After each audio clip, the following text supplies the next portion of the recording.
খেলার জন্য হাজারো আলেম প্রস্তুত, খেলার জন্য জামাতি ইসলাম প্রস্তুত, খেলার জন্য ছাত্র শিবির প্রস্তুত হয়ে আছে, ছাত্র জনতা প্রস্তুত হয়ে আছে। তোমরা যে বললা খেলা হবে, আজকে খেলার জন্য আমরা মাঠে নেমেছি, বরং তোমরা মাঠের মধ্যে নাই, বরং ফাঁকা মাঠে আমার আল্লাহ রব্বুল আমিন গোল দিয়েছেন। কথা বলুন ঠিক কিনা? যে আল্লাহ তাআলা আপনাকে আমাকে সুস্থ রেখেছেন, এই তাফসীর মাহফিলে বসার সুযোগ করে দিয়েছেন, জবান খুলে চিৎকার করে বলে আলহামদুলিল্লাহ। সুস্থ রাখার মালিক কে? আল্লাহ।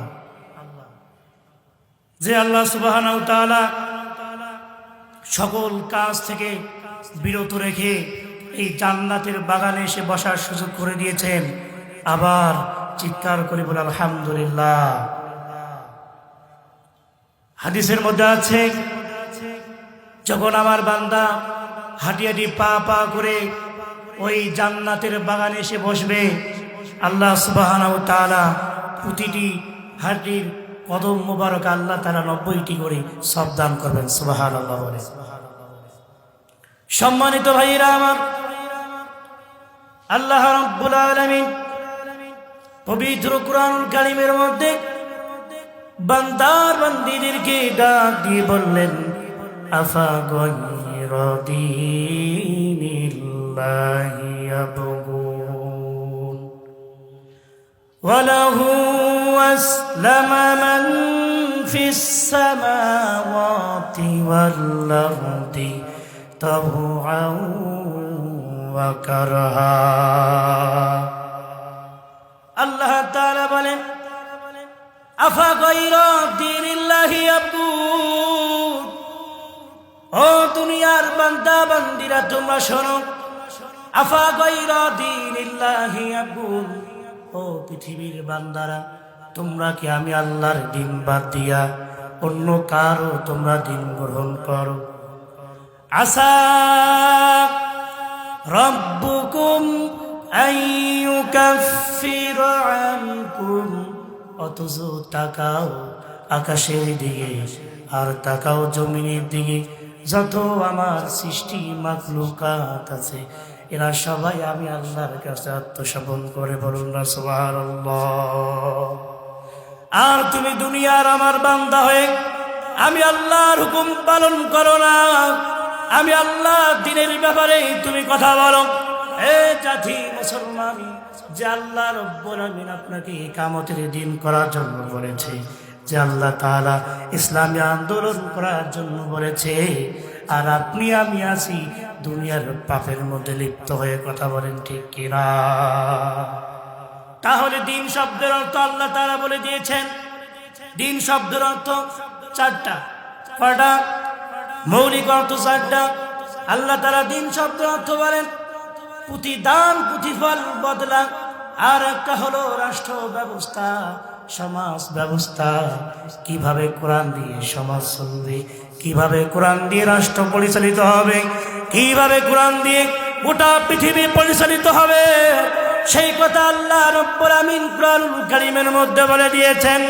ওয়ামান লাম ইয়াহকুম বিমা আনজালাল্লাহু ফাউলাইকা হুমুজ জালিমুন। যারা আমি আল্লাহর কোরআন কারীম দিয়ে যারা বিচার করবে না, আমি আল্লাহর কোরআন দিয়ে যারা বিচার ফয়সালা করবে না, ও দুনিয়ার মুসলমানেরা শুনে রাখো, তারা হলো পৃথিবীর শ্রেষ্ঠ জালিম। আল্লাহ রাব্বুল আমিন আরাখানাতের মধ্যে বললেন, ফাউলাইকা হুমুল ফাসিকুন, তারা হলো পৃথিবীর শ্রেষ্ঠ ফাসিক। বলুন তো দেখি আমাদের কোরআন দিয়ে বিচার করার দরকার আছে কিনা? এতদিন দেখলেন রাষ্ট্র পরিচালিত করল এই লেডি ফিরাউন, রাষ্ট্র পরিচালিত করে কোরআনের পাখিদেরকে কিভাবে মৃত্যু কারাদণ্ড দিয়ে তাদেরকে জেলখানায় বন্দি করে রাখছিল। কথা বলো ঠিক কিনা?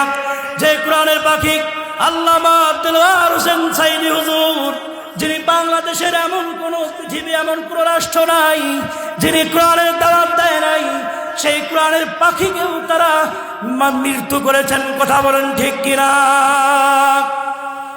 মেডিকেলে চিকিৎসাধীন অবস্থা ধান করে তাকে ইঞ্জেকশন পুশ করে মেরে ফেলছে।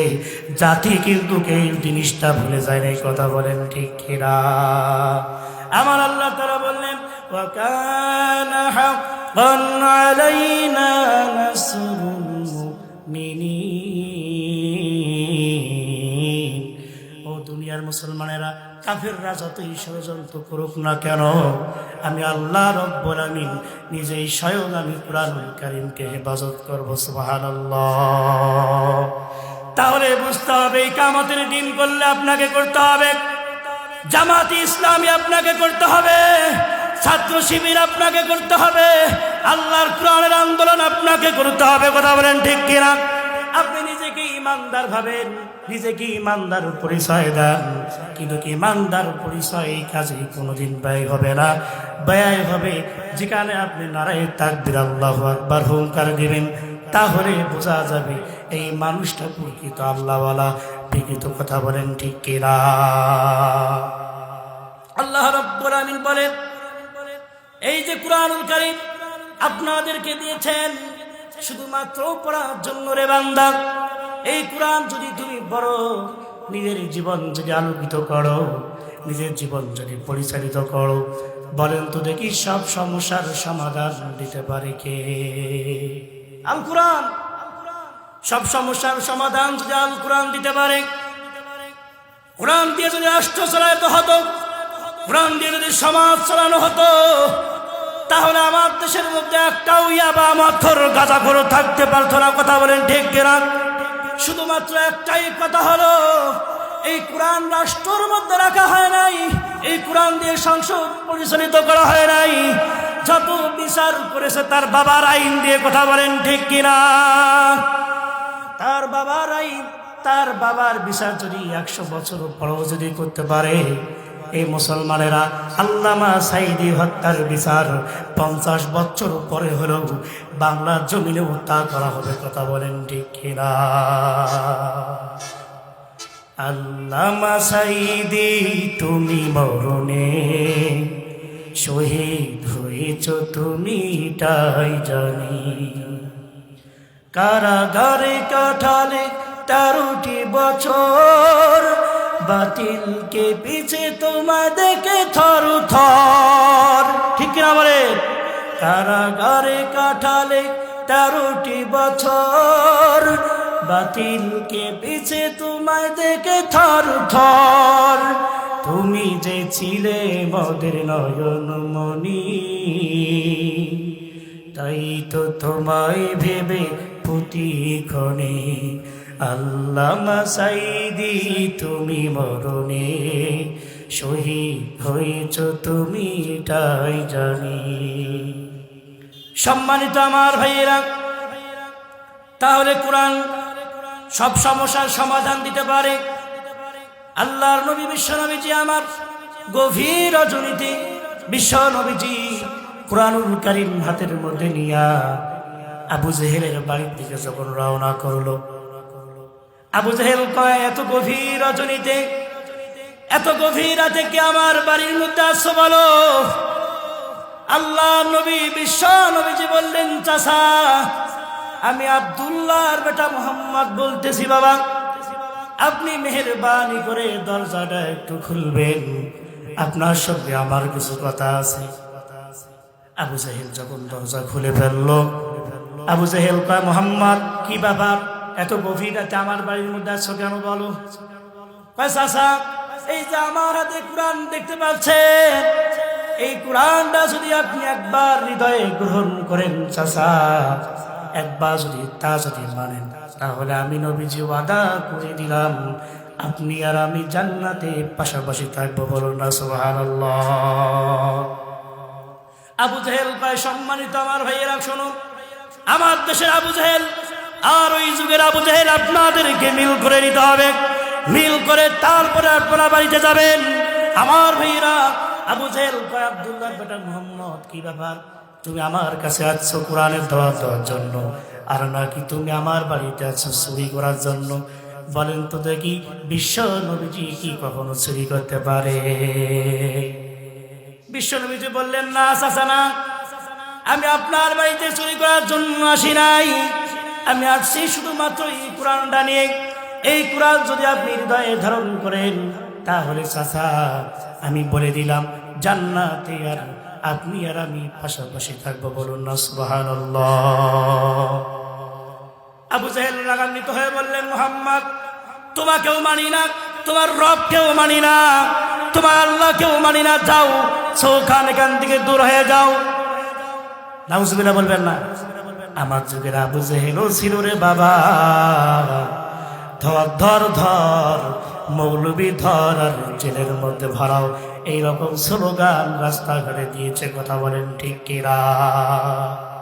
5ই আগস্টের আগে তোমরা বললা খেলা হবে, খেলার জন্য হাজারো আলেম প্রস্তুত, খেলার জন্য জামাতি ইসলাম প্রস্তুত, খেলার জন্য ছাত্র শিবির প্রস্তুত হয়ে আছে, ছাত্র জনতা প্রস্তুত হয়ে আছে। তোমরা যে বললা খেলা হবে, আজকে খেলার জন্য আমরা মাঠে নেমেছি, বরং তোমরা মাঠের মধ্যে নাই, বরং ফাঁকা মাঠে আমার আল্লাহ রব্বুল আলামিন গোল দিয়েছেন। কথা বলুন ঠিক কিনা? পাপ বেশি হয়ে গেলে পাপ বাদ কেউ ছাড়ে না, ঠিক কিনা বলেন? সম্মানিত আমার ভাইয়েরা, বিশ্বনবীজি যখন বললেন, চাচা আপনার কাছে আমি এসেছি চাচা, আবু জেহেল রাগান্বিত হয়ে বিশ্ব নবীজির গাল মোবারক পর্যন্ত টাস করে যখন থাপ্পড় লাগাই দিল, আল্লাহ নবী বিশ্ব নবীজি বললেন, চাচা আমার মনের মধ্যে কোনো কষ্ট লাগে নাই, আমার মনের মধ্যে কোনো দুঃখ নাই, আপনি আমার গায়ের মধ্যে আপনি আঘাত করলেন, মারলেন, চাচা এরপরেও আপনি একটা বারের জন্য হলো কালিমাটা একটু হৃদয়ে ধারণ করেন, চিৎকার দিয়ে বলুন আল্লাহু আকবার। সম্মানিত আমার ভাইয়েরা, আবু জাহেল আবার বললেন, আব্দুল্লাহ বড় মোহাম্মদ, যাও এখান থেকে চলে যাও। আল্লাহর নবী বিশ্ব নবীজি বললেন, চাচা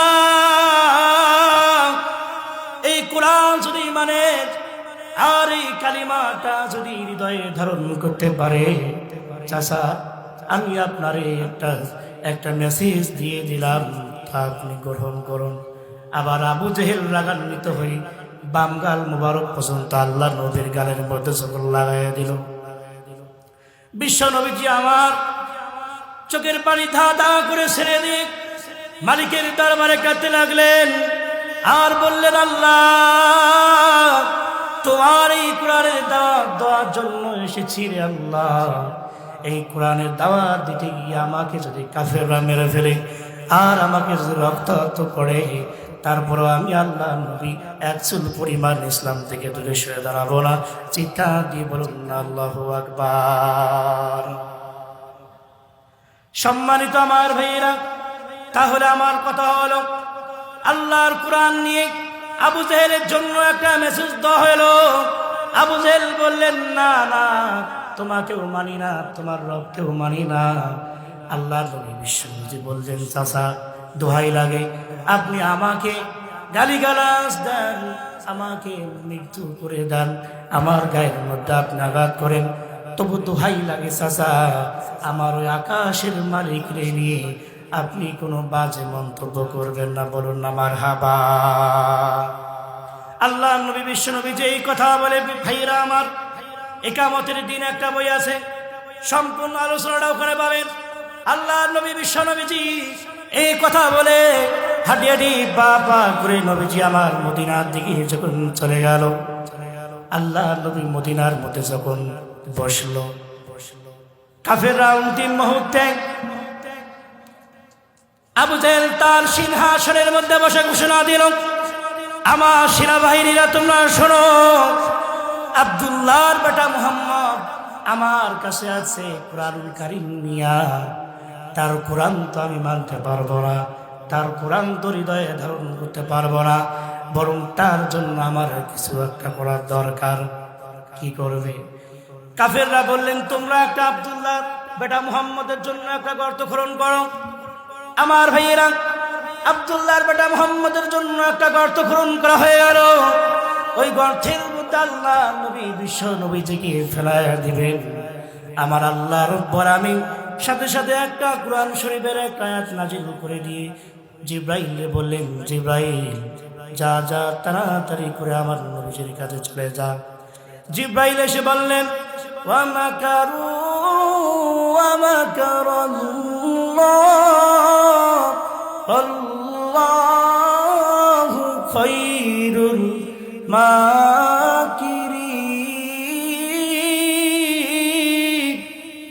ও দুনিয়ার মুসলমানেরা, কাফেররা যতই ষড়যন্ত্র করুক না কেন, কাফেররা যতই জেলখানা তৈরি করুক না কেন, আমি নিজ হাতেই আমি আল্লাহ রব্বুল আমিন আমার দুস্তরে হেফাজত করবো। বলুন না সুবহানাল্লাহ।